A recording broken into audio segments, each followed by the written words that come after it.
स्वराज की ज्वाला। छत्रपति संभाजी महाराज की कहानी। हिंदवी स्वराज की भूमि पर ब्लेजिंग सूरज के नीचे एक ऐसा वीर योद्धा खड़ा था जिसका नाम दुश्मनों के दिलों में खौफ और अपनी प्रजा के दिलों में उम्मीद जगाता था। छत्रपति संभाजी महाराज शिवाजी महाराज के शेरदिल पुत्र। साल 1889 था। मुगल बादशाह औरंगजेब ने मराठा साम्राज्य को मिटाने की ठान ली थी। एक एक कर किले गिरते जा रहे थे, लेकिन एक योद्धा अडिग खड़ा था, संभाजी।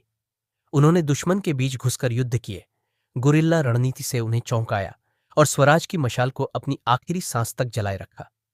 एक दिन रायगढ़ किले में एक जासूस दौड़ता हुआ आया। औरंगजेब की सेना संगमेश्वर की ओर बढ़ रही है, वह चिल्लाया। संभाजी महाराज बिना एक क्षण गंवाए अपने घोड़े पर सवार हो गए। आने दो उन्हें, उन्होंने कहा। उनकी आंखों में ज्वाला थी। ये शिवाजी की धरती है, यहां की हवा में आजादी है, दिल्ली की ताकत भी इसे रोक नहीं सकती।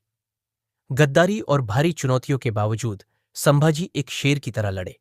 वे पकड़े गए, अमानवीय यातनाएं दी गईं, लेकिन उन्होंने हार नहीं मानी। जब उन्हें इस्लाम धर्म अपनाने और जान बचाने का प्रस्ताव दिया गया, उन्होंने दृढ़ता से कहा, मैं हिंदू मराठा के रूप में मरूंगा। मेरी मृत्यु मेरी भूमि में हजारों योद्धाओं को जन्म देगी। और ऐसा ही हुआ। उनकी शहादत एक मशाल बन गई। मराठा स्वराज्य की ज्वाला बुझने के बजाय और प्रज्वलित हुई।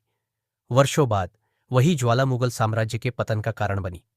छत्रपति संभाजी महाराज मरे नहीं, वह महाराष्ट्र की आत्मा में अमर हो गए। एक योद्धा, एक विद्वान, एक सच्चे स्वराज्य रक्षक। जय संभाजी महाराज, जय भवानी, जय शिवाजी।